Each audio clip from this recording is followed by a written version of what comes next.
السلام عليكم ورحمة الله وبركاته. إن الحمد لله نحمده ونستعينه ونستغفره ونعوذ بالله من شرور أنفسنا ومن سيئات أعمالنا. من يهده الله فلا مضل له ومن يضلل فلا هادي له. وأشهد أن لا إله إلا الله وحده لا شريك له وأشهد أن محمدا عبده ورسوله أما بعد.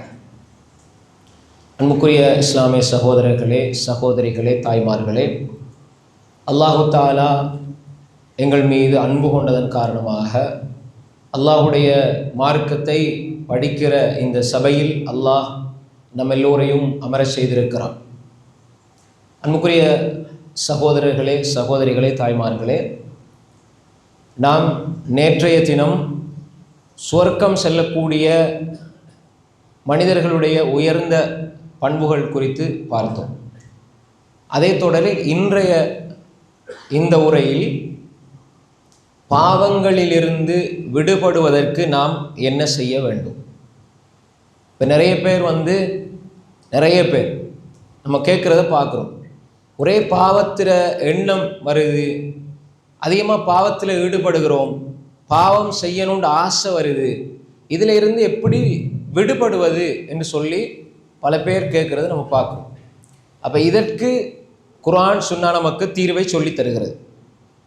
சில அடிப்படையான சில அம்சங்களை நாங்கள் விளங்கி அதை வாழ்க்கையில் எடுத்துக்கொள்வோமாக இருந்தால் நாம் பாவத்திலிருந்து தவிர்ந்து கொள்வதற்கு மிக இலகுவாக இருக்கும். நன்மையை பொறுத்தவரையில்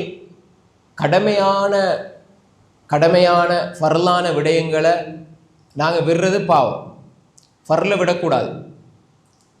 சுன்னத்தான விடயங்களை நாங்கள் முடியுமான அளவு செய்ய வேண்டும், முடியுமான அளவு முயற்சி பண்ணி முடியுமான அளவு செய்யணும்.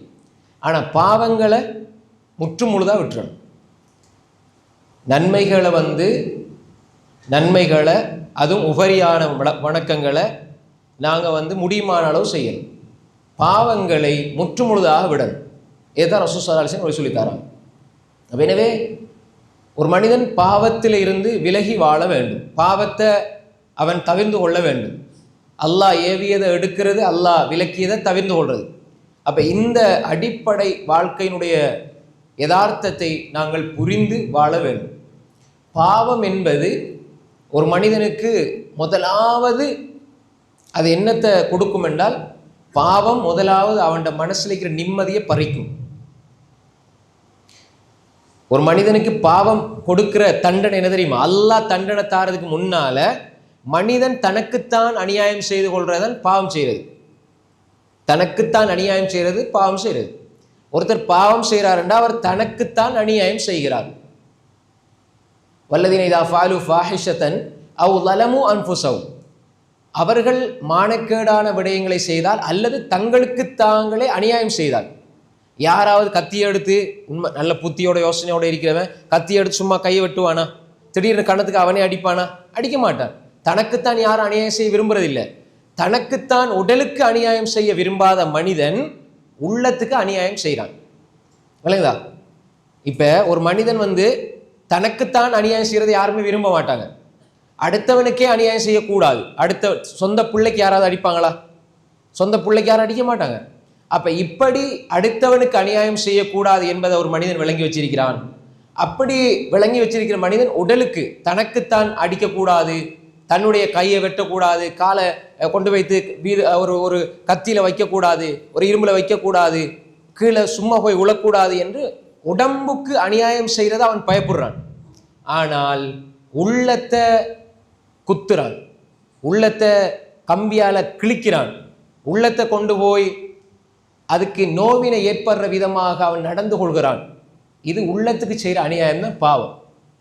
அப்துல்லாஹ் இப்னு முபாரக் ரஹ்மத்துல்லாஹி அலைஹி சொல்கிறார்கள், ரஅய்து ذுனூப துமீதுல் குலூப வகத் யூரிது ذுல்ல இத்மானுஹா. அப்துல்லாஹ் இப்னு முபாரக் ரஹ்மத்துல்லாஹி அலைஹி சொல்றாங்க, பாவங்களை நான் பார்க்கிறேன், அந்த பாவங்கள் உள்ளங்களை மரணிக்க செய்கிறது, உள்ளங்களை மரணிக்க செய்து. தொடர்ச்சியாக பாவங்களை செய்து வாரது என்பது ஒரு மனிதனுக்கு அது இழிவைத்தான் கொடுக்கும். ரெண்டு விஷயம். ஒன்று, ஒரு மனிதன் பாவம் செஞ்சா அவனுடைய நிம்மதி பறிப்போகும். நிம்மதி பறிப்போய் இன்னும் பாவம் செய்ய செய்ய செய்ய அவனோட உள்ளத்தில் இருக்கிற அந்த உண்மையான அந்த உயிர் இல்லாமல் போயிடும். பாவம் செய்கிறது நிம்மதியை பறிக்கும். நிம்மதி பறிபோய் அதனுடைய உயிர் பறிக்கப்படும். உள்ளங்கள் மரணித்து விடும். இது ஒரு விஷயம். ரெண்டாவது, பாவம் செய்ய செய்ய ஒரு மனிதன் தன்னைத்தான் இழிவுபடுத்தி கொள்கிறான், தன்னைத்தான் அசிங்கப்படுத்தி கொள்கிறான். பாவத்தினால் ஒரு மனிதன் தனக்கு இழிவை ஏற்படுத்தி கொள்கிறான். யாராவது ஒரு மனிதர் மக்களுக்கு முன்னுக்கு பாவம் செய்யறதை விரும்புவாரா? விரும்ப மாட்டார். எப்படியாவது ஒளிச்சு தான் பாவம் செய்வாங்க, அல்லது மக்கள் பார்க்கறத வெறுப்பாங்க. பாவம் என்றாலே அடுத்தவங்க பார்க்கறத வெறுக்கிற நிலையில செய்வாங்க. யாராவது ஒரு பாவத்தை செய்யும் பொழுது யாரும் பார்த்துடக்கூடாது, அல்லது ஒரு பாவத்தை செய்கிற பொழுது யாரும் வந்துருவாங்களோ, யாரும் பார்த்துருவாங்களோ என்று சொல்லி பயந்து செய்வாங்க. அப்ப என்ன அர்த்தம்? பார்த்தா நான் அசிங்கப்படுவேன் என்று அவன் நினைக்கிறான். ஆனால் இவர்களை எல்லாம் விட இந்த மனிதர்களை விட எல்லா மனிதர்களையும் படைத்த ரப்புக்கு முன்னால் அவன் மாறு செய்கிறான். அவன் பார்க்கிற பொழுது மாறு செய்கிறான். சாதாரண மனிதர்களை விட அற்பமாக ரப்பை அவன் கருதி விடுகிறான். பார்க்கக்கூடியவர்களில் மிக இழிவான நிலைக்கு அல்லாஹ் அவன் தள்ளி விடுகிறான். அதனாலதான் பாவம் செய்கிறான். இந்த வாப்பா பார்த்தா அசிங்கமா போயிடும், உம்மா பார்த்தா அசிங்கமா போயிடும், மகன் பார்த்தா மகள் பார்த்தா அசிங்கமா போயிடும் என்று சொல்லி நினைக்கிறவன் என்ற ரப்புக்கு முன்னால நான் மாறு செய்கிறேனே, அது அசிங்கமா இருக்குமேன்னு அவன் நினைக்கிறது இல்லை. அப்போ உண்மையான இழிவை அவன் எங்கே சம்பாதிக்கிறான்? அல்லாஹ்வுக்கு முன்னால் மாறு செய்கிறான். நாளடைவில் அந்த மனிதன் அசிங்கப்பட்டு அவமானப்பட்டு போகிறான். அப்ப எனவே இந்த பாவத்தினுடைய யதார்த்தத்தை நாங்கள் புரிந்து கொள்ள வேண்டும். பாவம் ஒரு மனிதனுக்கு இழிவை தரும், அவனது உள்ளத்தை மரணிக்க செய்துவிடும், அல்லாஹ்வை விட்டு தூரமாக்கி விடும். அல்லாஹ் விட்டு தூரமாகினால் அல்லாஹ்வுடைய அன்பை, அல்லாஹ்வுடைய அருளை, அல்லாஹ்வுடைய உதவியை அவனால் பெற்றுக்கொள்ள முடியாது. எனவே அன்புக்குரிய சகோதரர்களே, சகோதரிகளே, தாய்மார்களே, நாம் பாவங்களில் இருந்து எங்களை பாதுகாத்து கொண்டால்தான் எங்களுடைய உள்ளம் ஆரோக்கியமாக இருக்கும், நாங்கள் கண்ணியமாக வாழ முடியும், அல்லாஹ்வுடைய அன்போடு உதவியோடு வாழ முடியும், நாளை மறுமையில் சுவர்க்கம் அடைய முடியும். எனவே பாவங்களிலிருந்து எங்களை விடுவிக்க வேண்டும். பாவங்களிலிருந்து விடுவிப்பதற்கு முதலாவது அடிப்படை, நல்ல கவனத்தில் எடுத்துக்கொள்ளுங்க. நான் இப்போ ஒன்றொன்னா பாயிண்ட்ஸில் சொல்லிட்டு வரேன் இன்ஷா அல்லாஹ். நல்லா கவனித்து இந்த விடயங்களை நாங்கள் அப்படியே உள்ளத்தில் கொண்டு வந்து பாவங்களை விடுறதுக்குரிய ஒரு அடிப்படை காரணிகளாக இதை நாங்கள் அமைச்சு கொள்ள வேண்டும். சரி, பாவத்தை விடணும்னு ஒருவர் நினைச்சால், பாவத்தை விடணும்னு ஒருவர் கருதினால், முதலாவது அவருடைய உள்ளத்தில் ஏற்பட வேண்டிய அடிப்படை என்ன அப்படின்னு சொன்னால், உண்மையான உறுதியான நியத் முடிவை அவன் எடுக்க வேண்டும். நான் இந்த பாவத்தை விடணும். உண்மையான முடிவை நியத்தை அவன் எடுக்காத வரை பாவத்திலிருந்து விடுபட முடியாது. அதுக்கு சொல்லுவாங்க என்னண்டா, ரெண்டு வகையாக நம்ம நினைக்கலாம். அதாவது தற்காலிகமாக இது சரி இப்போ விடுவோம், சந்தர்ப்பம் கிடைச்சா திரும்ப செய்வோம் அப்படின்னு சொல்லி இருக்கிற நியத்தும் இருக்குது. இன்னும் உண்டு, நான் இதை இன்ஷா அல்லாஹ் தொடவே மாட்டேன் என்ற உறுதியான நியத் வைக்கிறதுல உறுதிப்பாடு வேணும். பாவத்தை நான் தொட மாட்டேன். இன்றைக்கு இபாதத், வணக்கம், வழிபாடு எல்லாம் இருக்குது, ஆனால் வட்டியை விட முடியாது. அப்படி பல பேர் வட்டியை விடுறதுக்கு இயலாது, வட்டியை விடுறது கஷ்டம். அன்புக்குரிய சகோதரர்களே, வட்டி எடுத்துக்கொண்டு வாழ்றது என்பது நீங்கள் அல்லாஹ்வோடு யுத்தம் செய்கிறதுக்கு சமம். அல்லாஹ் வட்டி எடுத்து அதில் வாழ்கிறவங்களோட யுத்த பிரகடனம் செய்கிறாங்க. எங்களுக்கு பாப்பா அடிக்கிறது, அம்மா அடிக்கிறதே தாங்கலாம் போகுது, ஊரில் இருக்கிற 4 பேர் ஏசுறதையே எங்களால் தாங்கலாம் போகுது, அல்லாஹ்வோட யுத்தத்துக்கு போகிறோன்னா சும்மா உள்ள விஷயமா? அப்போ ஏன் நாங்கள் அதோட தொடர்ந்து இருக்கிறோம்? நோன்பு வருது, வட்டியை விடுற மாதிரி இல்லை. எங்களுக்கு வயசு போகுது, வட்டியை விடுற மாதிரி இல்லை. அதே மாதிரி விபச்சாரம், அதே மாதிரி களவு, ஏமாற்றம். சிலவங்க என்ன செய்வாங்கண்டா, அவர் ஊருக்கு கொடுப்பார், உம்ராவுக்கு போவார், ஹஜ்ஜுக்கு போவார், ஆனால் சொந்த நானாட காணியை பறித்து வச்சுக்கிட்டு இருப்பார். சொந்த தங்கச்சிக்கு காணியை கொடுக்காம பறித்து வச்சுக்கிட்டு இருப்பார். வாப்பா நான் மூத்த புள்ளன்னு எனக்கு தந்துட்டு போயிட்டாரு, நான் கொடுக்க மாட்டேன். வாப்பா தெரியாமல் செஞ்சுட்டு போயிட்டாரு. நீ உனக்கு அறிவு இருக்குது, மார்க்கம் உனக்கு தெளிவாக தெரியுது, அனந்தர சொத்து பங்கீடு அதை கரெக்டாக தங்கச்சிக்கு எது போகணுமோ போகணும், நானாக்கு எது போகணுமோ போகணும், தம்பிக்கு எது போகணுமோ போகணும். ஏன்னா மூத்தவர் 30 வயசாயிருக்கும் போது கடைசி பிள்ளைக்கு 12 வயசு 10 வயசாயிருக்கும். பாப்பா மூத்தா போயிடுவாரு. சின்ன பிள்ளை தானே, இவருக்கு ஒன்றும் விளப்பம் இல்லை. இப்போ நானாமா 2 பேரும் சேர்ந்து பங்கு ஓட்டுக்கிறது காணியை. இப்போ என்ன செய்யறது, அந்த சின்ன பிள்ளை தானே, அவருக்கு ஒன்றும் தெரியாது. வயசாகி கொஞ்சம் அவர் பெருத்து வந்து எனக்கு வாப்பாட சொத்து இல்லையாண்டா, இப்போ இவங்க 2 பேரும் சொல்றது வாப்பா ஒன்று விட்டுட்டு போயில்லையே நாங்கள் சம்பாதிச்சது. அல்லாஹு தாலா ஷிர்க் இல்லாம 3 பாவங்களுக்கு நிரந்தர நரகம்னு சொல்றான். எச்சரிக்கை, ஷிர்க் தவிர்ந்து 3 பாவங்களை அல்லாஹ் நிரந்தர நரகம்னு சொல்றான். அதுல 1 வட்டி. இப்போ அதை விளங்கப்படுத்த நேரம் போதாது. ஒமன் ஆத ஃபவுலாய்க்கு அஸ்ஹாபுன்னார் ஹும் ஃபீஹா ஹாலிதுன்னு சொல்றான். வட்டிக்கு நிரந்தர நரகம். அதே மாதிரி அனந்தர சொத்து பங்கீடுல மோசடி செய்வர்கள் நிரந்தர நரகம். அதே மாதிரி ஒரு முஃமினை கொலை செய்யறது நிரந்தர நரகம். குர்ஆன்ல எடுத்து பார்க்கலாம். பயங்கரமான எச்சரிக்கை. அனந்தர சொத்து பங்கீடுல மோசடி செய்யக்கூடாது. வாப்பா தப்பாஸ் அவர் மார்க் அறிவு இல்லாம ஏதோ விட்டுட்டு போயிட்டாரு, அல்லது ஏதோ வசியத்தின பேர்ல ஏதோ தப்பா செஞ்சுட்டு போயிட்டாரு, அல்லது ஏதோ அவர் புறத்தால தவறு நடந்தாலும் சகோதர சகோதரிகள் அவரை விடுவிக்கணும், பாதுகாக்கணும் என்றா சரியாக அனந்தர சொத்து பங்கீடு செய்து கொடுக்கப்பட வேண்டும். நான் ஏன் இதை வலியுறுத்தி சொல்றேன்டா, நிறைய சர்வசாதாரணமா இது நடக்குது. இபாதத்துல எல்லாம் சரி, முன்பின் சொன்ன தொழுவாரு, எல்லாம் செய்வாரு, தர்மம் செய்வாரு, கொடுப்பாரு, வணக்கம் எல்லாம் சரி, குர்ஆன் திலாவத், பிள்ளைகள் 2 பேரும் ஹாஃபிஸ் மௌலவி. ஆனா வாப்பாட சொத்து லிஸ்ட் எடுத்து பார்த்தா எல்லாம் ஏமாத்தம், களவு, பொய். மதுபானம் வியாபாரம் செய்யறது, மதுபானத்தை விற்கிறது. அன்புக்குரிய சகோதரர்களே, சகோதரிகளே, தாய்மார்களே, இதுல இருந்து நான் விடுபடணும். பொருளாதார விஷயத்துல கரெக்டா இருங்க, கடன் விஷயத்துல கரெக்டா இருங்க. நாங்கள் அதை வலியுறுத்தி சொல்ற அதுதான். அடுத்த மனிதர்களுடைய உரிமை, அண்டை அயலவருடைய ஒரு சான் நிலத்தை நீங்க அபகரிச்சாலும் அல்லாஹ் இடத்துல நாளைக்கு பதில் சொல்லணும். பயங்கரமான குற்றம். அடுத்தவனுடைய காணி, அடுத்தவனுடைய நிலம், அடுத்தவனுடைய சொத்து, அடுத்தவனுடைய மானம், மரியாதை, இப்படி பாவங்கள் இருக்கிற மனிதன் நான் பாவத்தை விடணும் என்று சொல்லி உண்மையான நம்பிக்கை, நீயத்து, உறுதிப்பாடு இருக்க வேண்டும். இது முதலாவது விஷயம்.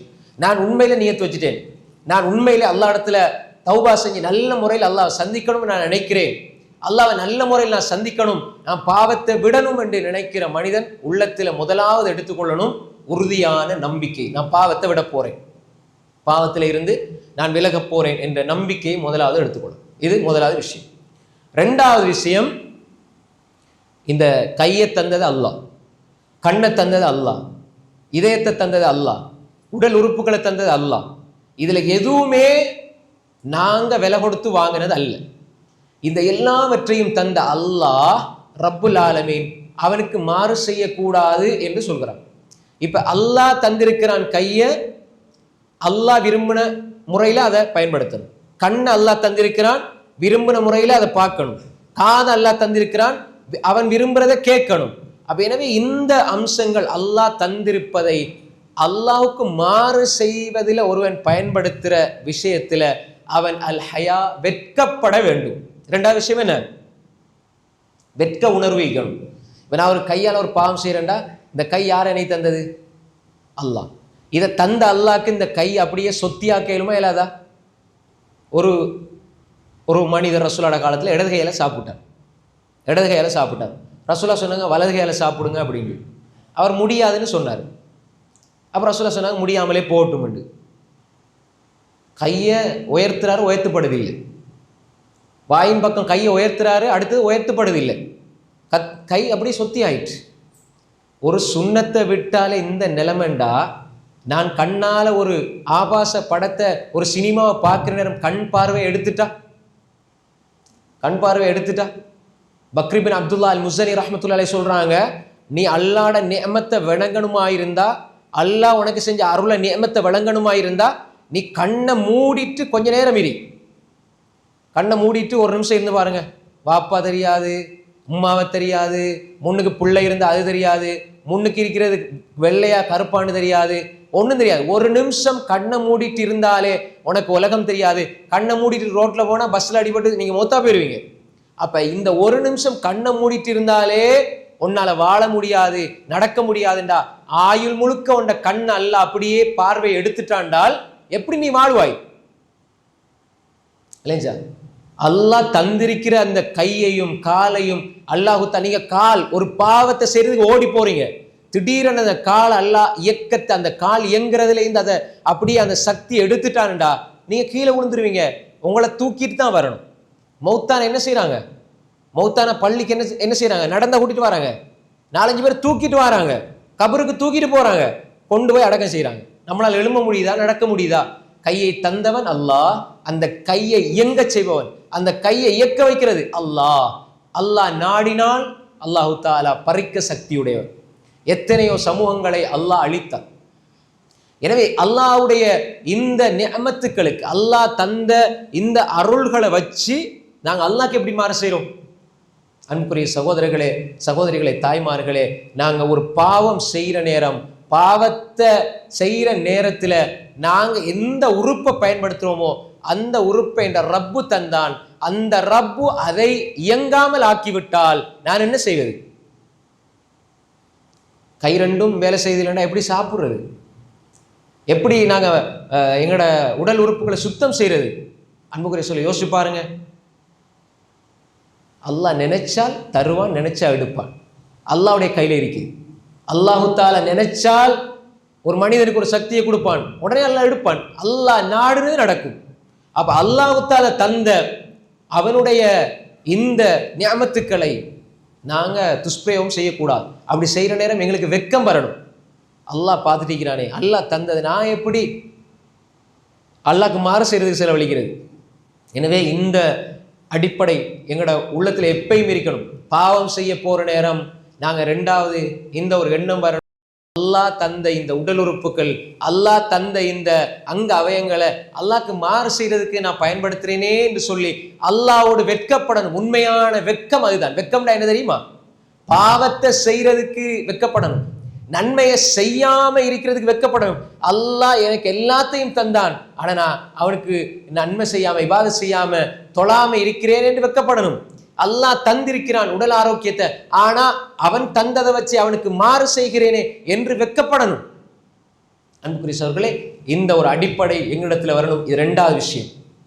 மூன்றாவது, ஒரு பாவத்தை செய்யற நேரம், செய்ய போற நேரம், அந்த பாவத்தில் உள்ள தீங்கை பத்தி யோசிக்கணும். இதை செய்யறதுனால எனக்கு கிடைக்கிற நன்மை என்ன, தீமை என்ன? பாவம் என்பது நஞ்சு பூசப்பட்ட ஒரு சுவையான உணவை போன்றது பாவம். அறிஞர்கள் சொல்வார்கள். என்ன சொல்லுவாங்க அறிஞர்கள்? பாவம் என்பது நஞ்சு பூசப்பட்ட சுவையான உணவு.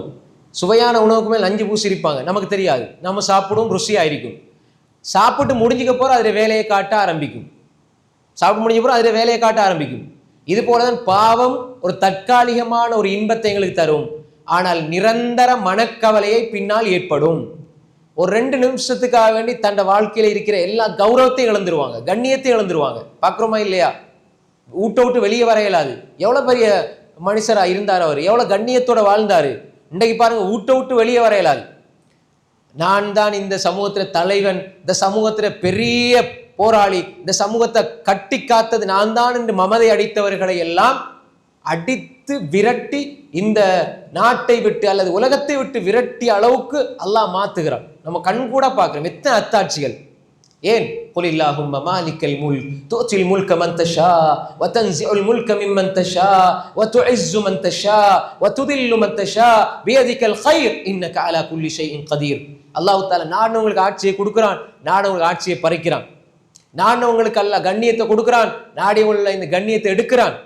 நான் ஏண்ட கண்ணியம் எல்லாம் அல்லாஹ் கட்டுப்படுறதுல தான் இருக்குதுன்னு ஒருத்தன் நினைச்சான் என்றால் பாவத்துல கண்ணியத்தை தேட மாட்டான். வலில்லாஹில் இஸ்ஸத்து வலி ரசூலிஹி வலில் முஃமினீன்.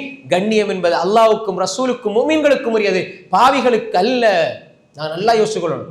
அவனே பாவம் செஞ்சா ஒரு நிமிஷம் பாவம், அது ஒரு நிமிஷம் இன்பம், அதுக்கு பின்னால வாழ்நாள் முழுக்க இரத்த கண்ணீர் வடிக்க வேண்டிய நிலைகள் வரும்.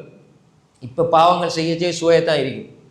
இளமை பருவத்தில் செய்கிற பாவங்கள் சில பொழுது முதுமையில தாக்கத்தை ஏற்படுத்தும். அதனாலதான் இளமை பருவத்தை நாங்க நல்ல முறையில பயன்படுத்தினால் அல்லாஹ் ஹிக்மத், அறிவை, ஞானத்தை தருவான். அறிஞர்கள், இமாம்கள், சஹாபாக்கள், சலபுசாலின்கள் எடுத்து பாருங்க. ரசூலுல்லாவோடு இருப்பார்கள் இளைஞர்கள், ரசூலுல்லாவோடு இருப்பார்கள் இளைஞர்கள். ஏன்? அவர்களுக்கு விளையாட தெரியாதா? அல்லது அவங்களுக்கு ரோட்ல சுத்தி தெரிய தெரியாதா? அவங்களுக்கு ஃபன்னா ஜொலியா இருக்க தெரியாதா? அவங்களுக்கு இந்த வாழ தெரியாதா? தெரியும். அவங்க எல்லாரும் நினைச்சது என்னென்றால் எங்களோட வாலிபத்தை நல்ல முறையில கழிக்கணும், வாலிபத்தை நல்ல முறையில குர்ஆனை படிக்கிறது, தஃப்சீரை படிக்கிறது, ஹதீஸ்ல படிக்கிறது, ஒழுக்கங்களை படிக்கிறது, எங்கட பிள்ளைகள் அதில் சிறந்தவர்களாக இருக்க வேண்டும். குர்ஆனை படிங்க, ஹதீஸை படிங்க, இளமையை வீணாக்கிறாதீங்க. 10 வயசுல இருந்து 11 வயசுல இருந்து குர்ஆனோடு தொடர்பாகுங்கள். 13 14 வயசு அரபு மொழியை படிங்க, தஃப்சீரை படிங்க, ஹதீஸை படிங்க, ஃபிக்ஹ படிங்க. வாயில இருந்து கால அல்லாஹ் கால ரசூலுல்லாஹ், அல்லாஹ் சொன்னான், அல்லாஹ்வுடைய தூதர் சொன்னார்கள், அல்லாஹ் சொன்னான், அல்லாஹ்வுடைய தூதர் சொன்னார்கள். இப்படியான ஒரு வாழ்க்கை சின்ன பருவத்தில இருந்து கிடைக்குமா இருந்தா அது பெரிய பாக்கியம் சகோதரர்களே. இமாம் புகாரி ரஹ்மத்துல்லாஹி அலைஹி சிறு பிராயத்தில் இந்த குர்ஆன் கால ரசூலுல்லாஹ், இமாம் முஸ்லிம் கால அல்லாஹ் கால ரசூலுல்லாஹ், இமாம் திர்மிதி கால அல்லாஹ் கால ரசூலுல்லாஹ். அவங்களோட பயணங்கள் சின்ன பிராயத்திலேருந்து இதுக்குத்தான் கஷ்டப்பட்டாங்க. அன்புக்குரிய சகோதரர்களே, இன்றைக்கு எங்கட பிள்ளைகளுக்கு 15 வயசானா வாப்பாட்ட ஐஃபோன் வாங்கி கேட்குது. தப்பு கிடையாது, தப்பு கிடையாது என்றால் நல்லதுக்கு படிப்புக்கு லேப்டாப் தேவைப்படுது, அது வேற விஷயம். ஆனால் பிள்ளைகள் எதை பெருசாக நினைக்கிறாங்க, எனக்கு ஐஃபோன் வேணும், நான் அதை செய்யணும், நான் இதை செய்யணும். எல்லாரும் படிக்கிறதுக்கு நான் நல்ல குர்ஆன் ஹதீஸை படித்து நல்லா விளங்கி அறிஞ்சு அமல் செய்யணும் என்பதை தாண்டி நாங்கள் எப்படி பழகிருக்கிறோம்னு சொன்னால், அன்றைக்கு பிள்ளைகள் நான் இந்த மாதிரி இந்த செலிபிரிட்டி மாதிரி ஆகணும், இதை மாதிரி ஆகணும், நானும் இந்த யூடியூப்ல நானும் இப்படி போடணும், நானும் வீடியோ போடணும், நானும் ஃபேமஸ் ஆகணும். இந்த நோய் வந்திருக்குது. ஆனால் ஒன்றுமே ஓத தெரியாது, குர்ஆன் தெரியாது, தஃப்சீர் தெரியாது. அன்புக்குரிய சகோதரிகளே, அதே மாதிரி அவர்களுடைய நண்பர்களோட பழகி பழகி பழகி மோசமான பழக்க வழக்கங்களை உருவாக்கி கொள்கிறார்கள். அப்ப சின்ன பிராயத்தில் நாங்கள் நல்லதுக்கு பழகணும் சகோதரிகளே. சும்மா தேவையில்லாத விஷயங்களுக்குள்ள ஈடுபட்டு எங்களோட ஆன்மாவை நாங்க அதை நோயாளியாக ஆக்கிடக்கூடாது, எங்களோட ஆன்மாவை பாதுகாக்கணும். எனவே அன்புக்குரிய சகோதரிகளே, சிறு பிள்ளைகள் வாலிபர்கள் 10 11 வயசுல இருந்து எனக்கு புத்தி தெரியுதா, புத்தி தெரிகிற காலத்துல இருந்து என் ரப்பை பத்தி எனக்கு தெரியணும். அதனால இமாம்கள் எல்லாம் 9 வயசுல 10 வயசுல ஹாஃபில்கள். இமாம் ஷாஃபிஈ ரஹ்மத்துல்லாஹி அலைஹி 7 வயசுல ஹாஃபில், 7 வயசுல முழு குர்ஆன் பாடம். 10 வயசுல அவருடைய ஆசிரியர் இமாம் மாலிக்குடைய முவத்தா, உங்களுக்கு தெரியும் நபி மொழி முவத்தா இருக்குது, புகாரி முஸ்லிமுக்கெல்லாம் முன்னால் எழுதப்பட்டது, புகாரி முஸ்லிமுக்கெல்லாம் முன்னால் எழுதப்பட்டது முவத்தா மாலிக். அதை ஃபுல்லா பாடமாக்கிட்டாங்க 10 வயசுல. எங்கட பிள்ளைகளுக்கு இல்லா மஷா அல்லாஹ், அல்லாஹ் பாதுகாத்தவர் தவிர குர்ஆன் எவ்வளவு பாடம், ஹதீஸ் எத்தனை ஹதீஸ் பாடம். அப்ப எனவே அன்புக்குரிய சகோதரர்களே, நாங்க விளங்கணும், சின்ன பிராயத்தில இருந்து எங்களை நாங்க பாதுகாக்கணும், எங்களை பாதுகாக்கணும். தாய் தந்தையர்கள் பிள்ளைகளோட ஆன்மாவை பாதுகாருங்க. பிஞ்சு உள்ளத்துல அல்லாஹ் ரசூல், அல்லாஹ் ரசூல், கால அல்லாஹ் கால ரசூலுல்லாஹ் இதுதான் நிறையணும். இங்க சினிமா பாட்டு, இங்கால கிரிக்கெட் வீரர்கள், இங்கால அரசியல், இங்கால படம், இங்கால உலகத்துல பிரபலியமான அதாவது ஃபுட்பால் வீரர்கள் எல்லாம் நிறைச்சு வச்சிருக்குது, எல்லா நாட்டு வீரர்கள் எல்லாம் தெரியுது. ஆனா இங்க குர்ஆன், இங்க ஹதீஸ், சஹாபாக்கள் இது இல்லாம போச்சுண்டா இந்த உடம்புல உள்ளத்துல ஒரு பிரயோசனம் கிடையாது. எனவே அன்புக்குரிய சகோதரர்களே, ஒரு பாவம் செய்யற நேரம் நாங்க யோசிக்கணும், இந்த பாவத்தால என்ன பாதிப்பு, பாவம் செய்கிற பொழுது பாதிப்பு ஏற்படும், என்ன பாதிப்பு ஏற்படும். பாவம் செய்ய செய்ய செய்ய மனிதன்கிட்ட இருக்கிற அந்த கூர்மை இல்லாம போகும், பெரிய பாதிப்பு. 3வது விஷயம் என்ன, பாவத்துல பாதிப்பை யோசிக்கணும். பாவம் செஞ்சா ஒரு மனிதனோட புத்தி கூர்மை எடுபடும். ஒரே பாவத்தில் ஈடுபட்டு இருக்கிறவர் பாருங்க சமநிலையா இருக்க மாட்டார், எப்பயுமே டென்ஷன்ல இருப்பார். ஒரு மனுஷனோட நல்லா பழகி சந்தோஷமா இருக்க தெரியாது. பாவத்தில் இருக்கிறவங்களுக்கு அது ஒரு பெரிய பாதிப்பு. சிலர் பாவத்தை பாவம் நினைக்காமலே செஞ்சுக்கிட்டு இருப்பாங்க, அது பெரிய பயங்கரம் சகோதரர்களே. பாவத்தோட இருந்தா எங்கட புத்தி கூர்மை எடுபடும், எங்கட நிதானம் எடுபடும், எங்கட உள்ளத்தினுடைய உறுதி எடுபடும், இதெல்லாம் எடுபடும். அதே மாதிரி தான் பாவம் செய்ய செய்ய செய்ய எங்களோட உள்ளத்தில் இருக்கிற மரண சக்தி இல்லாம போகும். அடிக்கடி எல்லாத்தையும் மறந்து போறது என்னது காரணம், பெரிய ஒரு காரணம். இங்கே என்ன இதை பாடமாக்கினாலும் மறந்து போகுது, அதை பாடமாக்கினாலும் மறந்து போகுது, ஒன்றுமே தலையில இருக்குது இல்லையே அப்படின்னு நீங்க நினைச்சா பாவத்தை விடுங்கள். படிக்கிற பிள்ளைகளுக்கு மிகப்பெரிய ஒரு நசீஹா இது. பிள்ளைகளை நீங்க எக்ஸாமுக்கு பாடமாக்குறது அல்லது நீங்க ஒரு படிக்கிற பாடங்கள் மறக்குதாக இருந்தா நீங்க உங்களை பரிசீலிச்சு பாருங்க, பாவத்தில இருந்து விடுபட முயற்சி செய்யுங்க. பாவம் கூட கூட மரண சக்தி குறையும். எதை எடுத்தாலும் மறந்து போகுது. நேற்று நல்லா பாடமாக்கி 2 சூறா ஓதுனேன், இன்றைக்கு அது ஞாபகம் இல்லை. அப்ப உங்களோட உள்ளம் பலவீனப்பட்டு போயிருக்குது. அங்க பாடம் நிக்குது இல்லைன்றால் நீங்க பாவத்தில் அதிகமா ஈடுபடுறீங்க. அப்ப மரண சக்தி இல்லாமல் ஆக்கும். ஒரு மனிதனுடைய மரண சக்தி இல்லாமல் ஆக்கிறதுல மிக பயங்கரமான ஒரு சக்தி பாவத்துக்கு இருக்கு. அப்ப எனவே ஒரு மனிதன் பலவீனப்பட்டு போவான். நான் இந்த பாவத்தை செய்ய செய்ய உடல் ரீதியாக உள ரீதியாக அவன் பாதிக்கப்படுவான். உதாரணமா சில பாவங்கள் உடல்ல பாதிப்பை ஏற்படுத்தும். சில பாவங்கள் உடல்ல பாதிப்பை ஏற்படுத்தும். சில பாவங்கள் உள்ளத்துல பாதிப்பை ஏற்படுத்தும். உடல்ல பாதிப்பு ஏற்படுத்த நமக்கு தெரியும். விபச்சாரம் செஞ்சா அவர் உடல்ல பாதிப்பு ஏற்படும். அதே மாதிரி பல பாதிப்புகள் உடல் ரீதியாக இருக்குது. ஹெல்த்லையும் பல பாதிப்புகள் இருக்குது. மதுபானம் உடல் ரீதியான பாதிப்பு இருக்குது. இதே மாதிரி தான் உள்ளத்திலையும் பாதிப்பை உண்டாக்கும். சரியா இருக்க மாட்டார், ஒரே டென்ஷன் இருக்கும். எப்போ பார்த்தாலும் பிரச்சனை இல்லை, பிரச்சனை மாதிரியே இருக்கும். காலையில் நல்லா தூங்கி எழும்புவார், தொழுவார், ஆனால் ஒரே டென்ஷன் மாதிரி இருக்கும். இது ஒரு விஷயத்தை செஞ்சாலும் திருப்தி இருக்காது. இந்த மாதிரி எல்லாம் உணர்றீங்களா இருந்தால் நீங்கள் செஞ்சு வார பாவங்களை பட்டியலிட்டு அதை விடுறதுக்கு முயற்சி செய்தால், பாவத்தை விட்டால் புத்தி தெளிவாக இருக்கும், சமநிலையாக இருப்பீங்க, சந்தோஷமாக இருப்பீங்க, உள்ளத்துக்கு மகிழ்ச்சி கிடைக்கும். இது 3வது விஷயம்.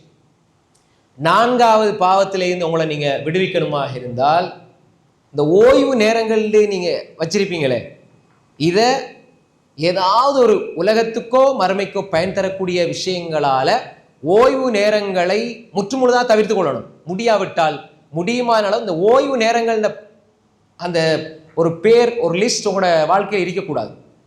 எல்லா மனிதனுக்கும் ஓய்வாக இருக்கணும் தான். ஆனால் இந்த ஓய்வை பொறுத்தவரையில் ஒரு மனிதன் தனிமையில் இருந்து, அறிஞர்களுக்கு தக்குவா உள்ளவர்களுக்கு ஓய்வு தனிமை என்பது ஒரு அருள். பாவத்தோட ஷைத்தானோட அல்லது தடுமாற்றத்தோட இருக்கிற இதயத்தோடு இருக்கிறவங்களுக்கு தனிமை என்பது பயங்கரம். நல்ல விளங்கிக் கொள்ளுங்க. சில அறிஞர்கள் தனிமையில தான் இருப்பாங்க, நிறைய தனிமையை விரும்புவாங்க, நிறைய தனிமை இருப்பாங்க. அப்துல்லாஹி முபாரக் ரஹ்மத்துல்லாஹி முக்கியமான ஒரு அறிஞர். அவர் தொழுவார், யாரோடையும் பேச மாட்டார், அவர் குயிக்காக அவர் அறைக்குள்ளே போயிடுவார். அவர் அறைக்குள்ள அவர் தனியே தான் இருப்பார், ரொம்ப தனியாக இருப்பார். இவர் சாதாரண அறிஞர் அல்ல, அப்துல்லாஹி முபாரக் ரஹ்மத்துல்லாஹி. நேரம் போதாது, இப்போ அவரை பற்றி பெரிய வரலாறு சொல்லலாம். அற்புதமான அறிஞர், அற்புதமான அறிஞர். அவர் தனியே தான் இருப்பார். அப்போ அவரை நண்பர்கள் கூப்பிட்டு கேட்டாங்க, நீங்கள் தனியே ஒரே இருக்கிறீங்களே, உங்களோட மனசில் ஒரு யாரோடையும் பேசாமல் தனியே இருந்தால் ஒரு ஸ்ட்ரெஸ், ஒரு அழுத்தம், அதே மாதிரி ஒரு விரக்தி உங்களுக்கு ஏற்படாதா? அப்படி உங்களுக்கு ஏற்படுறது இல்லையா அப்படின்னு கேட்ட பொழுது அவர் சொன்னார், நான் சஹாபாக்களோடும் தாபீன்களோடும் நான் வாழுகிறேன், எனக்கு எப்படி விரக்தி வரும்? அப்ப என்ன அர்த்தம்? அதிகமான இந்த ஓய்வு நேரங்களில் தானே, ஓய்வு நேரங்கள் அதிகமான நேரங்களில் அவர் குர்ஆனை ஓதுறாரு, ஹதீஸை படிக்கிறாரு, ரசூலோட வாழ்றாரு, ஹதீஸோட வாழ்றாரு, படிக்கிறாரு, சஹாபாக்கள் தாபீன்களுடைய புத்தகங்களை படிக்கிறாரு, எழுத்துக்களை படிக்கிறாரு. நான் அவர்களோடு வாழுகிறேன். இப்ப எனக்கு எப்படி பிரச்சனை வரப்போகுது, எப்படி விரக்தி வரப்போகுது? நான் உங்களோட இருந்தால் புறம் பேசுவேன். அவர் சொல்ல இல்லை, அந்த விளக்கத்தை சொல்றாரு. மனிதர்களோட இருந்தால் புறம் பேசுவார்கள், அவரை பத்தி பேசுவார், இவரை பத்தி பேசுவார். பாவம் உள்ளத்துக்கு நிம்மதியை தருமா? தராது. நான் குர்ஆனை ஓதினா பாவமா? சஹாபாக்களை இந்த அவங்களுடைய வார்த்தைகளை படிச்சா பாவமா? ரசூலுல்லாஹ் ஹதீஸை படிச்சா பாவமா? அப்ப நான் ரசூலுல்லாஹ்வோடு வாழுகிறேன், சஹாபாக்களோடு வாழுகிறேன். அப்ப எனக்கு எப்படி விரக்தி வரும்? உங்களுக்கு தான் ஒரு விரக்தி, உங்களுக்கு தான் அது விரக்தி வரும் என்று சொல்றாரு. அப்ப எனவே இந்த ஃபராக், இந்த ஓய்வு நேரங்களை இன்னைக்கு புள்ள தனியே உட்காந்து ஹெட்செட்டை அடிச்சுட்டு இருக்குதுண்டா, நீங்க வாப்பா மருமாமார் கொஞ்சம் கண்காணிச்சு கொள்ளுங்க. ஷைத்தான் நல்ல யூடியூப்ல நல்ல ஒரு பயானத்தான் போடுவார், ஆரம்பிப்பார். நல்ல ஒரு பயான் தான் ஆரம்பிக்கும், விளைஞ்சா பயான் ஆரம்பிக்கும், இடையில ஒரு விளம்பரம் வரும், கீழே மேலே ஓடிக்கிட்டு இருக்கும். சரி பயான் இப்போ ஒரு 15 நிமிஷம் பார்த்திக்கு, சும்மா கிளிக் பண்ணி ஒரு சினிமாவை பார்ப்போம், அப்படியே 2.5 மணி நேரத்துக்கு இழுத்துட்டு போயிடுவான். ஏன்னா நன்மை செய்யறதுக்குத்தான் நாங்கள் நஃப்ஸோட போராடணும், பாவத்துக்கு போராட தேவையில்லை. நஃப்ஸோட போராடுறது நன்மை செய்யறதுக்கு, பாவத்துக்கு போராட தேவையில்லை. ஏன்னா நஃப்ஸ் அது ஆல்ரெடி எங்களை அதுக்கு தான் இழுக்கும், அதோட ஷைத்தான் அதுக்கு தான் இழுப்பான். ஷைத்தான் இப்போ கட்டப்பட்டாலும் ஷைத்தான கூட்டாளி எங்களோட உள்ளுக்குள்ளே இருக்குது, நஃப்ஸ், அதோட போராடணும். அப்போ எனவே அன்புக்குரிய சகோதரர்களே, இந்த ஓய்வு நேரங்கள், நான் ஃப்ரீயாக இருக்கிறேன் அப்படின்னா ஃப்ரீ ஃபயருக்கு போயிடுவாங்க. நிறைய பிள்ளைகள் பைத்தியம் முடிஞ்சு போயிருக்கிறாங்க இந்த கேம்ஸில், பப்ஜி, ஃப்ரீ ஃபயர். அப்படி உட்காந்து 5 மணி நேரம், 8 மணி நேரம், 10 மணி நேரம் நீங்கள் உங்களோட வீட்டுக்குள்ளே பாருங்கள், புள்ள எங்கேயாவது டாய்லெட்டுக்கு போகாமல், ஒன்றுக்கு போகாமல், பாத்ரூம் போகாமல், குளிக்காமல், பெரிய ஒரு நோய். அதில் உட்காந்து மூலையில் உட்காந்துட்டு 5 மணி நேரம் உட்காந்துருப்பாரு, கட்டிலேயே 10 மணி நேரம் ஃபோனை பார்த்துருப்பாரு. நீங்க போய் பார்த்தா சுடு புடி அடின்னு போகும். என்ன? ஃப்ரீ ஃபயர் கேம் இருக்குதா இல்லையா? பிள்ளைகள் மனசுல கையை வச்சு, இங்க உள்ள பிள்ளைகள் இல்ல, மனசுல கையை வச்சு உங்களோட நண்பர்கள் நீங்க பாக்குறத நீங்க முடிவெடுத்துக் கொள்ளுங்க. இப்படி பைத்தியம் முடிச்சு போய்க்கிறாங்களா? அதுல தகாத உறவுகள் தொடர்புகள். நிறைய பேர் வாப்பமா நினைக்கிறேன் புள்ள கேம் தான் விளையாடுறாங்க. அதுக்குள்ள எவ்வளவு விஷயங்கள் இருக்கு. நான் இப்ப அதை சொல்லி தந்த மாதிரி போயிரும். ஏன்னா இதெல்லாம் அப்படியே படிச்சு இந்த காலத்துல புள்ள வளர்க்கறது, இந்த காலத்துல எங்களுக்கு முழுமையா அதை படிச்சு தெரியாட்டியும் கொஞ்சம் பிள்ளைகளை பத்தி கொஞ்சம் கரிசனையோட இருங்க. கொஞ்சம் கேளுங்க எப்படி இருக்கிறாரு, என்ன பிரச்சனை. ஏன்னா எங்களுக்கு தேவை. நாங்க இது சம்பந்தம் ஆய்வு செய்வோம். இந்த பிள்ளைகள் ஏன் இப்படி போறாங்க, ஏன் பிள்ளைகள் சின்ன வயசுல மன அழுத்தத்துக்கு ஆளாகிறாங்க, 25 வயசுல கல்யாணம் முடிச்ச ஒரு 2 மாசத்துல ஏன் டிவோர்ஸ் ஆகுது, இந்த சைக்காலஜி, இந்த உளவியல், இந்த விடயங்கள் எல்லாம் நாங்க ஆய்வு செஞ்சுக்கிட்டே இருக்கணும். இல்லைன்னா எங்களுக்கு பேச இயலாது. பிள்ளைகள் என்ன இவர் இப்படி சொல்றாரு, இதுக்கு அப்பால் நிறைய விஷயங்கள் இருக்குது, இந்த இடத்துல சொல்ல இயலாது. ஒவ்வொரு மூல முடுக்கலையும் என்னென்ன நடக்குது, என்னென்ன வழியில கெட்டு போறாங்க, எந்தெந்த வழியில, அது தனியான ஒரு தலைப்பு விளைச்சா. அப்ப நான் இதை ஏன் லேசா சொல்லிட்டு போறேன்டா, ஒரு புள்ள நீங்க நினைச்சு கேம் விளையாடுறாண்டு இல்ல, 5 மணித்தியால ஒரே இடத்துல அப்படியே உட்கார்ந்துருக்கிறாரு. கொஞ்ச நாள் நீங்க அவரை டெஸ்ட் பண்ணி பார்த்தீங்கன்னா அவரோட யூரின், அவரோட கிட்னி பிரச்சனைகள் ஏன் தெரியுமா? கேம் விளையாடி இல்ல. அவர் ஒரு வருஷ கணக்குல ஒன்றுக்கு போக வைப்பாரு. வருஷ கணக்குலண்டா வருஷ கணக்குல அல்ல, ஒவ்வொரு நாளும் 5 மணித்தியாலும் அடக்கிக்கிட்டு இருப்பாரு ஒன்றுக்கு போகாம. ஏன்னா அந்த அந்த 5 நிமிஷம் ஒன்றுக்கு போறதால அவரோட கேம் தவறி போயிடும். அதுல பைத்தியம் அல்லது ஏதாவது ஒண்ணு பார்த்துட்டு இருப்பாரு. அந்த 5 நிமிஷத்தை ஒதுக்கிட்டு பாத்ரூம் போகலாது. சில பிள்ளைகள் வந்து ஆம்பளை பிள்ளைகள் தான் ஒரு கிழமை 2 கிழமையா குளிக்கவே மாட்டாங்க. 10 நிமிஷம் குளிக்கிறதுக்கு போறதுக்கு அவங்களுக்கு இயலாது. ஏன்னா அதுல ஒரு கேம் விளையாடிக்கலாம். அன்புக்குரிய சகோதரர்கள், நான் ஏன் சொல்ல வரேன்டா, இந்த ஃப்ரீ நேரம், ஓய்வு நேரங்கள், இதெல்லாம் இன்று பிள்ளைகள் கண் பார்வைக்கு பாப்பா மர்மார்கிட்ட போய்த்து அவங்களோட பிள்ளைகளை சொன்னா என்ன தெரியுமா சொல்லுவாங்க? ஏண்ட புள்ள அப்படியெல்லாம் இல்லை அப்படின்னு. அன்புக்குரிய சகோதரர்களே, எல்லா வாப்பமாருக்கும் புள்ள நல்ல பிள்ளைகள் தான். ஆனா அன்புக்குரிய சகோதரர்களே, நீங்க பிள்ளைகள் மீது கெட்டெண்ணம் வைங்கன்னு சொல்ல வரையில, பிள்ளைகளை நல்ல பிள்ளைகளா வளர்க்கறதுக்கு நீங்க உதவி செய்யுங்க. நாளைக்கு அந்த புள்ள மோசமான முடிவு, தற்கொலைக்கு போறதுக்கும், மோசமான தகாத உறவுல ஈடுபடுறதுக்கும், ஒரு பொம்பளை பிள்ளைய அல்லது ஒரு ஆம்பளை பிள்ளைய கூட்டிட்டு ஓடுறதுக்கும் இது காரணமாகிவிடக் கூடாது என்பதை சொல்றேன். எனவே இந்த ஓய்வு நேரங்களை நாங்க தவிர்த்து கொள்ளணும். சின்ன பிள்ளைகள் மட்டும் இல்லை, பெரிய ஆக்களும் தான், வயசான ஆக்களும் தான். அன்புக்குரிய சகோதரர்களே, அவங்கவுங்களோட வயசுக்கு ஏற்ப என்ன செய்வாங்க? தோழமைகளை உருவாக்கி அதில் அவங்க பாவம் செய்வாங்க. அப்ப எனவே எல்லா மனிதர்களும் நாங்க பாவத்தில் இருந்து விடுபடணுமா இருந்தா, 4வது என்ன? இந்த ஓய்வு நேரங்களை சரியா பயன்படுத்த வேண்டும். 5வது, மோசமான நண்பர்களை நாங்க எங்களோட வாழ்க்கையிலிருந்து அப்புறப்படுத்திடணும். மோசமான நண்பர்கள் இருக்கிறாங்களே, கெட்ட நண்பர்கள், கெட்ட நண்பர்களாலும் பாவங்கள் மனிதன் வாழ்க்கைக்கு வரும். என்ற புள்ள பள்ளிக்கு போயிட்டு குர்ஆன் ஓதிட்டு இருந்தான். இன்றைக்கு பாருங்க, இவங்களோட சேர்ந்ததால இன்றைக்கு அவன் மது பழக்கத்துக்கு அடிமையாக இருக்கிறான், போதைக்கு அடிமையாக இருக்கிறான். இன்றைக்கு ஐஸ் என்று ஊசி என்று இன்றைக்கு ஏன் இந்த பழக்கங்கள் உருவாகி இருக்குது? அன்புக்குரிய சகோதரர்களே, இன்றைக்கு பொம்பளைகள் ஆம்பளைகள் என்ற வேறுபாடு இல்லாமல் அந்த ஐஸுக்கு அடிமையாக இருக்கிறாங்க, போதைக்கு அடிமையாக இருக்கிறாங்க. தன்னைத்தான் அப்படி குத்தி கொள்றாங்க, வலி விளங்குது இல்லை. ஏன்னா அந்த போதை தலைக்கடிச்சு போய் எல்லாரும் குத்துறாங்க, அதை தன்னை வதப்படுத்தி கொள்றாங்க. ஏன்னா ஒரு சொட்டு போதை ஏற்றி கொள்றதுக்காக பார்க்குறோமா இல்லையா? ஆண்கள் பெண்கள் கணவனும் மனைவியும் சேர்ந்து பணத்துக்கு ஆசைப்பட்டு ஐஸ் பிஸ்னஸ், குடு பிஸ்னஸ், கணவனை பிடிச்சி ஜெயிலுக்கு போனா அதை மனைவி கண்டினியூ பண்றது நாங்க இன்னைக்கு சோசியல் மீடியாவில் தாராளமா பார்க்கணும். நவுது பில்லா, அல்லாஹ் பாதுகாக்கணும். மனைவி அப்ப அவங்க பிசினஸ் பண்ணும்போது அவங்களும் சில பொழுது அதுக்கு அடிமையாகி விடுகிறார்கள். அப்ப எப்படி பிள்ளைகள், நல்ல சந்ததிகள் எப்படி உருவாகும்? எனவே மோசமான நண்பர்களை தவிர்த்து கொள்ள வேண்டும். அல்லாஹுடைய ரசூலை பற்றி பேசுபவர்களோடு நட்பு வையுங்கள். அல்லாஹ் ரசூலை பற்றி பேசாதவர்களோடு நட்பு வைக்காதீர்கள், அவர்கள் உங்களுக்கு பொருத்தமற்றவர்கள். நீங்க அழிஞ்சு நாசமா போகணும் என்றால் அல்லாஹ் ரசூலை பேசாத யாரோடையும் நட்பு வைங்க. நீங்க நல்லா வாழணும்னு நினைச்சா அல்லாஹ் ரசூலை பேசுறவங்க, மார்க்கத்தை பேசுறவங்க, மார்க்கத்தின்படி வாழ்றவங்களோட நட்பு வைங்க. இந்த உலகத்திலே மறுமையிலும் நீங்க சந்தோஷமா வாழுவீங்க. நல்ல நட்பு வேணும். ஒருத்தன் பழக்கம் சினிமா அடிக்கடி பேசுறானா, உனக்கு எனக்கு நட்பு இல்லை, போயிரு. நாளைக்கு மறுமையில ஒன்னால நான் நரகம் போயிடாது.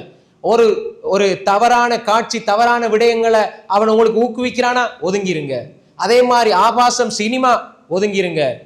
யாரோட நட்பு வைக்கிறது? நல்லவர்களோடு நட்பு வைங்க. முடியுமான அளவு பள்ளியோட தொடர்பாக இருக்கிற பிள்ளைகள், பள்ளியோடு தொடர்பாக இருக்கிற மாணவர்களோட உங்களோட பழக்கங்கள் இருக்கும். மாஷா அல்லாஹ், பிள்ளைகள் இளைஞர்கள் நிறைய இருக்கிறீங்க, சந்தோஷமா இருக்குது. கியாத், ஏத்திகாஃப் இருந்தாங்க, ஓதுனாங்க, நல்ல பக்குவமா நல்ல முறையில் இளைஞர்கள் சின்ன பிள்ளைகளை முன்ன பின்ன இருக்கும், எல்லாரும் அந்த பருவத்திலேருந்து வந்தார்கள் தான். தானே நாங்கள் 50-45 வயசுல இருந்துக்கிட்டு சின்ன பிள்ளைகள் செய்கிறதெல்லாம் பிள்ளைன்னு சொல்லுவோம். நம்மளோட வயசை அப்படியே திருப்பி 10 வருஷத்துக்கு முன்னு போய் பார்த்தா அதை விட டபுள் மடங்கு இருப்போம். பள்ளினா என்னென்னு தெரியாமல் இருந்திருப்போம். சிலர் சொல்லுவாங்க நான் 40 வயசுலாம் தொழ ஆரம்பிச்சேன். ஆனால் இந்த பிள்ளைகள் மாஷா அல்லா 10 வயசுல 15 வயசுல 20 வயசுல பள்ளியோடு இருக்கிறாங்க. பெரிய விஷயம். பள்ளிக்குள்ள இருந்தாலே அவர் மூமின். ரசூலா என்ன சொன்னாங்க? மூமினண்டா எதை வச்சு நான் சொல்றேன்னா ஹதீஸை வச்சு. சபாத்துன் யுதில்லுமுல்லாஹ் ஃபீ தில்லி யௌமல் லா தில்ல இல்லா தில்லு. நாளை மறுமையில் அல்லாஹ் அரசுடைய நிழலை கொடுக்கிறது ஒரு கூட்டம். வரஜுலுன் கல்புஹு முஅல்லகும் பில் மஸ்ஜித். மஸ்ஜிதோடு உள்ளத்தை இணைச்சு கொண்டவர். ரஜுலுன் கல்புஹு முஅல்லகும் பில் மஸ்ஜித். மஸ்ஜிதோடு உள்ளத்தை இணைச்சு கொண்ட மனிதனுக்கு அல்லாஹ் அரசுற நிழல் கிடைக்கும்டா. அவன் பாவியா இருப்பானா? பள்ளியோட இருங்க, மலக்குமார சுபத்தோட இருங்க, அங்க இருக்கிற நண்பர்களோட நல்லதை பேசுங்க. வாலிபர்கள் இளைஞர்கள் எல்லாரும் மலக்கில்லை. சும்மா அது 1-2 வார்த்தைகள் தப்பா தவறா ஏதோ சைத்தான் உண்டாக்கிடுவான். ஆனா அதை தொடர்ந்து நாங்க அப்படி ஆக்கக்கூடாது. நாங்க நல்ல பேச்சுக்களை பேசணும், நல்ல குர்ஆனை பேசணும், ஹதீஸை பேசணும், நல்ல கொள்கை அகீதாவை படிக்கணும், கொள்கையில உறுதியாக இருக்கணும், சுன்னா பின்பற்றணும், பிதாவிலிருந்து விலகிடணும். நல்ல கொள்கைவாதிகளாக நாங்க வளர்ந்தோம் என்றா மாஷா அல்லாஹ் நாங்க பார்க்கறது சந்தோஷமா இருக்குது. இங்க தொழுற பிள்ளைகள், இந்த பள்ளியில தொழுற பிள்ளைகள், குர்ஆன் சுன்னா அடிப்படையில் ருக்கு சுஜூத் செய்கிற பிள்ளைகள் வெளியில இருக்கிற 1000 மௌலைமார்களோட சிறந்தவர்களாக இருக்கிறார்கள். ஏன் நான் இதை சொல்றேன்டா, எப்படி உது செய்யறேன்னு தெரியாது. ஏன் இந்த மதுஹபில் அப்படி சொல்லப்பட்டீங்க, அந்த மதுஹபில் அப்படி சொல்லப்பட்டீங்க. ஆனா உது ரசூலா செஞ்ச மாதிரி செய்ய தெரியாது. எப்படி சஃப்ல நிக்கணும், எப்படி தக்பீர் கட்டணும், எப்படி ருக்கு செய்யணும், எப்படி சுஜூத் செய்யணும் என்பது இந்த பிள்ளைகளுக்கு தெரிந்தது. அல்லாஹ் பாதுகாத்தவர்களை தவிர எல்லாரையும் குறை சொல்லவில்லை.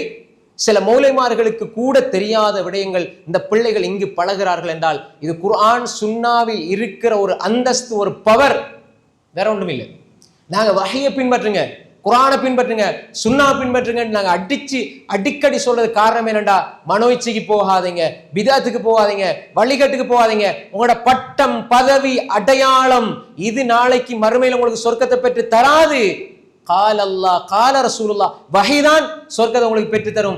அந்த வஹையை 15 வயது பிள்ளை பின்பற்றுகிறான் என்றால் அல்ஹம்துலில்லாஹ்.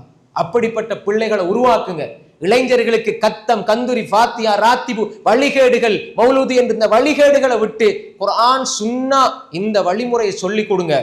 பாவத்தில இருந்து விடுபட வச்சு பிதஅத்துக்குள்ள கொண்டு போய் பிள்ளைகளை ஆளாக்கிறாதீங்க. இந்த பள்ளி குர்ஆன் சுன்னா அடிப்படையில் நாங்க இங்க சொல்லிக் கொடுக்கிற விஷயங்கள், இங்கு கற்பிக்கப்படுற விஷயங்கள், வஹையின் அடிப்படையில் சொல்லிக் கொடுற விஷயங்கள், இளைஞர்கள் மாஷா அல்லாஹ் பல இடங்கள் இருந்து வாராங்க, படிக்கிறாங்க, குர்ஆன் சுன்னா பின்பற்றாங்க. அவரோட கொள்கை சரியா இருக்குது, அவர்கிட்ட ஷிர்க் இல்லை, அவர்கிட்ட பிதஅத் இல்லை. ஏன்?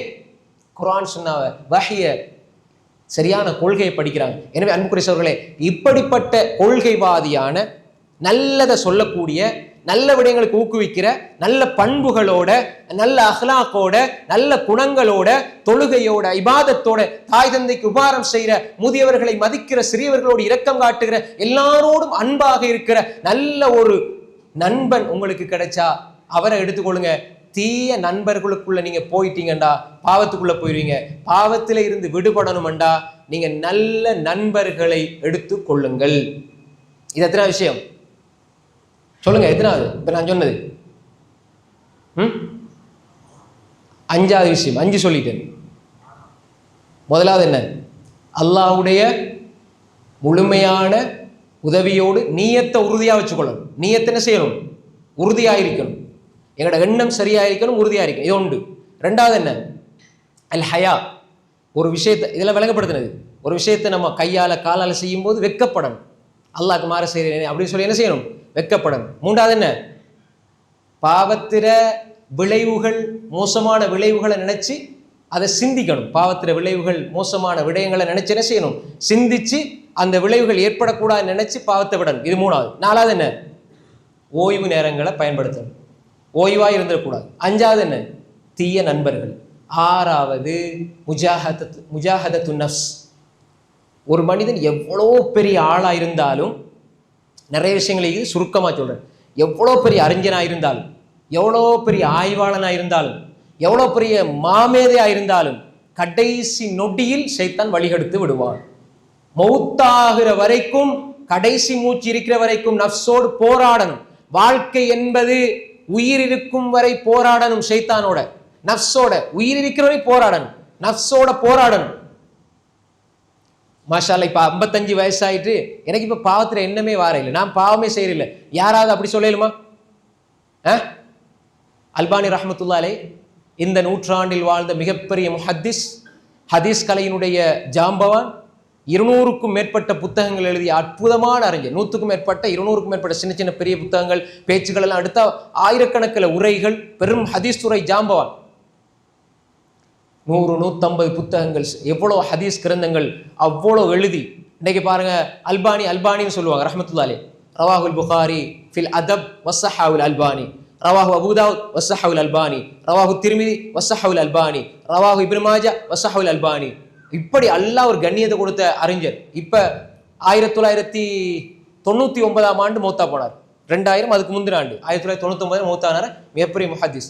அவர் தாடியெல்லாம் பழுத்து நல்ல வயசாலியா போய் கிழவனா போன டைம் அவர் ஒரு வார்த்தை சொன்னாரு, இந்த வயசுலேயே பெண்களுடைய சோதனை எனக்கு மிக பயங்கரமாக இருக்குதுண்டா, இளைஞர்களுக்கு எப்படி இருக்கும், இளைஞர்களுக்கு எப்படி இருக்கும். எனவே நான் அல்லாஹ் இடத்துல பாதுகாப்பு தேடித்தான் வாழ்ந்து அவர் அந்த நேரத்தில் சொல்றாரு.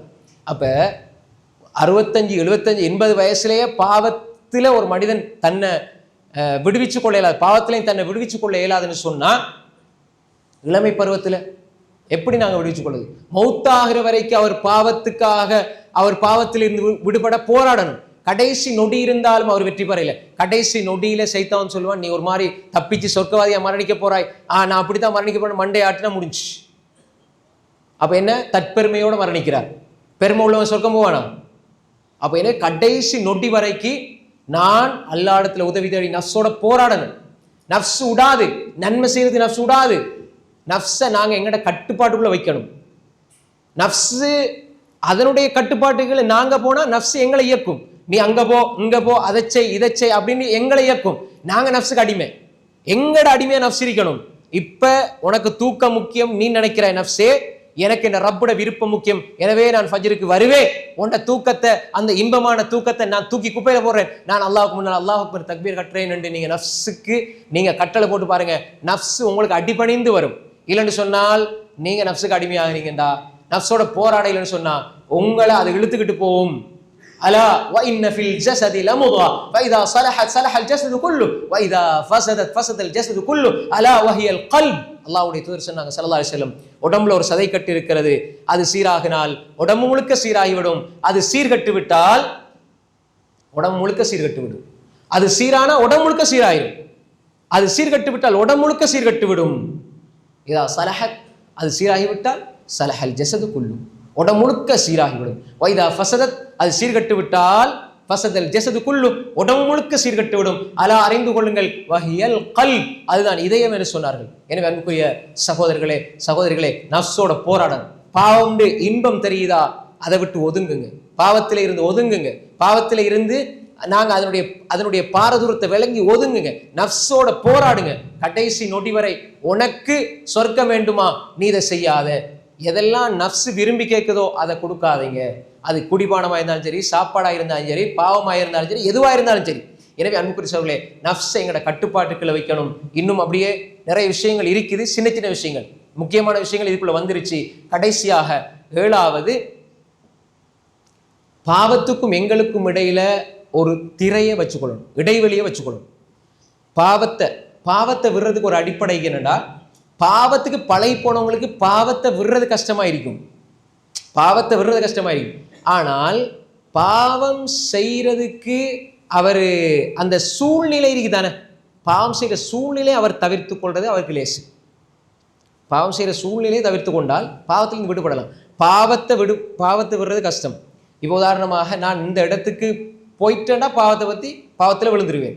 இப்போ இவர் அந்த போறதை கட் பண்ணுவாராக இருந்தால், எது பாவத்தை நோக்கி இழுத்து போகும் அந்த காரணியை துண்டிப்பார். பாவத்திலேருந்து ஃபெஸ்ட்டுக்கு விடுபடாவிட்டாலும் இந்த காரணியை துண்டிப்பார். இவனோட சேர்ந்து அந்த டைமுக்கு இங்க போவேன், சிகரெட் குடிப்பேன் அப்படின்னா, இவரை சந்திக்கிறதை நீங்க தவிர்த்து கொண்டீங்கன்னால் அந்த சிகரெட் குடிக்கிறத பத்தி யோசிக்க தேவையில்லை. வேற ஏதாவது ஒரு வேலைக்கு போவீங்க, அப்படியே நீங்க அதுல பிஸியாகி அது உங்களுக்கு அப்படியே இல்லாம போயிடும்.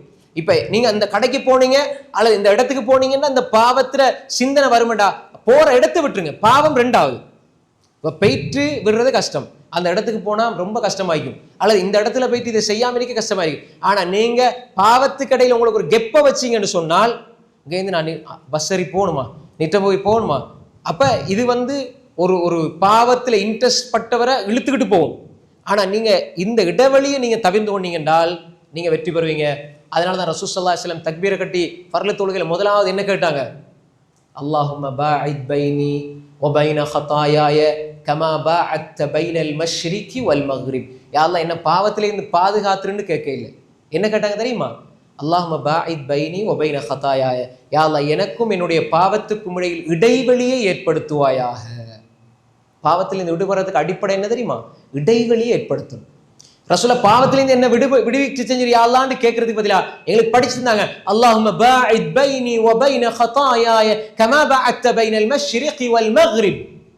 கிழக்குக்கும் மேற்குக்கும் இடையில உள்ள இடைவெளியை போல பாவத்துக்கும் எனக்கும் இடையில இடைவெளி ஏற்படுத்திய அல்லாஹ் இந்த இடைவெளியை பேணிக்கொண்டால், இந்த குடும்பத்துல இந்த வீட்டுக்கு போனா இவங்க இந்த எங்கட குடும்பம் முழுக்க புறம் பேசுவாங்கண்டா, அந்த வீட்டுக்கு போறதை தவிர்த்து கொள்ளுங்க, அந்த பாவத்திலேருந்து விடுபடலாம். இந்த கல்யாணத்துக்கு போனா இத்தனை பாவங்கள் செய்ய வேண்டி வருமா, அந்த கல்யாணத்தை தவிர்த்து கொள்ளுங்க. எனவே அந்த இடங்களை அந்த அந்த சூழ்நிலையை அந்த இடைவெளியை பேணி கொண்டால் பாவத்திலிருந்து எங்களை நாங்கள் பாதுகாத்துக் கொள்ளலாம். அன்புக்குரிய சகோதரர்களே, இதுல நாங்கள் தெளிவாக இருக்கணும். எப்பொழுதும் கிட்டத்துல போயிடக்கூடாது. எங்களுக்கும் பாவத்துக்கும் இடையில ஒரு இடைவெளி இருக்கணும். இவ்வளோ நெருங்கி போயிட்டோம்னா விழுந்துருவோம், எனவே இடைவெளியை நாங்கள் பேணிக்கொள்ள வேண்டும். எல்லா விஷயத்திலையுமே பாவம் நடக்கும்னு தெரிஞ்சா இந்த துவா தான், அல்லாஹும்ம பாஇத் பைனி வ பைன ஹதாயாய. வந்திருக்கிற துவாக்கள் அல்லாஹ் அக்பர் தக்பீரை கட்டிட்டு வஜ்ஜஹத் வஜ்ஹிலே ஓதுவாங்க, வேற துவாக்கள் ஓதுவாங்க. வந்திருக்கிற துவாக்கள்லேயே ரசூல்லா ஃபர்லு தொழுகையில ஓதுற துவாக்களிலே சரியானது இருக்குது நிறைய. எல்லாத்துலேயும் டாப் முதலாவது இடத்துல இருக்கிறது இந்த துவா தான், அல்லாஹும்ம பாஇத் பைனி வ பைன ஹதாயாய. அதுதான் மிக ஆதாரபூர்வமான முதலாவது இடத்துல. வேற எதுவும் ஆதாரம் இருக்குது ஒப்பிட்ட அளவுல இதுதான் அதிகமாக ரசூல்லா தொழுகையில ஃபர்ல ஓதி இருக்கிறாங்க. எனவே அந்த இடைவெளியை நாங்கள் என்ன செய்யணும், உருவாக்கி கொள்ள வேண்டும். இதை இந்த 7 விஷயங்களோடு சேர்த்து அல்லாஹ்விடத்துல துவா கேட்கணும். யா அல்லாஹ் பாவத்தில் வெறுப்ப தந்திரியா அல்லாஹ், யா அல்லாஹ் தவறு செய்யறதுல வெறுப்ப தந்திரியா அல்லாஹ், குற்றம் குறைகள் உனக்கு மாறு செய்யறதுல வெறுப்ப தந்திரியா அல்லாஹ், நன்மையில ஆசை ஏற்படுத்தியா அல்லாஹ், இபாதத்தில் ஆசை ஏற்படுத்தியா அல்லாஹ், வணக்கத்தில் ஆசை ஏற்படுத்தியா அல்லாஹ். தொழுகையில் அல்லாஹும்ம பாஇத் பைனி ஓதும் பொழுது நாங்க எப்பயுமே சிந்தனையோட, அல்லாஹும்ம பாஇத் பைனி ஓதும் பொழுது சிந்தனையோட பாவத்திலே இருந்து நான் விலகி இருக்கணும், பாவத்திலே இருந்து நான் தவிர்ந்து இருக்கணும், பாவத்திலே இருந்து நான் ஒதுங்கி வாழணும் என்ற அந்த சிந்தனையோடு அந்த துவாவை ஒவ்வொரு நாளும் ஓதணும் வேண்டாம், எங்களோட உள்ளத்தில் அது பதியும். தக்பீரை கட்டி 5 நேரம் அல்லாஹும்ம பாஇத் பைனி வ பைன ஹதாயாய ஒருவர் ஓதுறாராக இருந்தா, அந்த மனிதர் இதை நினைச்சு ஓதுறாராக இருந்தா அல்லாஹ் இடத்துல அவர் ஒப்பந்தமா செய்யறாரு, அல்லாஹ் இடத்துல இதை வாக்கா கொடுக்கிறாரு, அல்லாஹ் இடத்துல துவாவா கேட்கிறாரு. இவர் எப்படி இதை ஓதி எப்படி பாவம் செய்வாரு? எனவே அன்புக்குரிய சகோதரர்களே, கடைசியாக நாங்க எப்பயுமே அல்லாஹ் இடத்துல என்ன செய்யணும், துவா கேட்டு கேட்டு கேட்டு இருக்கணும். இந்த துவாக்களின் மூலமா எங்களோட முயற்சி, நான் சொன்ன இந்த மேல சொன்ன விஷயங்கள்ல முயற்சி 7 விஷயங்களையும் முயற்சியை செஞ்சு போட்டு 8வது அல்லாஹ் இடத்துல துவா கேட்டு கேட்டு நாங்க இருந்தால் பாவங்கள் இருந்து விடுபட முடியும்.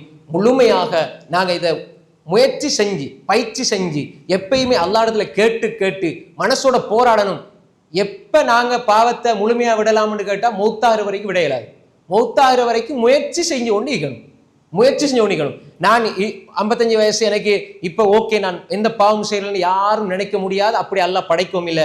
எனவே மௌத்தாகிற வரைக்கும் நாங்கள் நஃப்ஸோட போராடணும், முயற்சி செய்யணும், அல்லாஹ்விடத்துல கேட்கணும், பாவத்திலிருந்து என்ன பாதுகாத்திரியா அல்லாஹ்னு கேட்டுக்கொண்டே இருக்கணும். தௌபா அதுக்கு தான் இருக்கு. தௌபா கேட்டு கேட்டு அல்லாஹ்விடத்துல துவா கேட்டு கேட்டு பாவத்திலே இருந்து நாங்கள் ஒதுங்கி விலகி வாழ வேண்டும். பாவத்திலே இருந்து விடுபட்டு நன்மையில் ஆர்வம் உள்ளவர்களாக அல்லாஹு தஆலா நம்ம எல்லோரையும் ஆக்கி அருள்வானாக. நன்மையில ஆர்வத்தோட ஆசையோட நன்மைகள் அதிகமாக அழகாக செய்து அல்லாஹ்வை நெருங்கக்கூடிய நன்மக்களாக அல்லாஹ் நம்ம எல்லோரையும் ஆக்கி அருள்வானாக. வ ஆகிரு தஅவானா அனில் ஹம்துலில்லாஹி ரப்பில் ஆலமீன். அஸ்ஸலாமு அலைக்கும் வரஹ்மத்துல்லாஹி வபரகாத்துஹு. சுப்ஹானக அல்லாஹும்ம வபிஹம்திக் அஷ்ஹது அல்லா இலாஹா இல்லா அன்த அஸ்தக்ஃபிருக வ அத்தூபு இலைக்.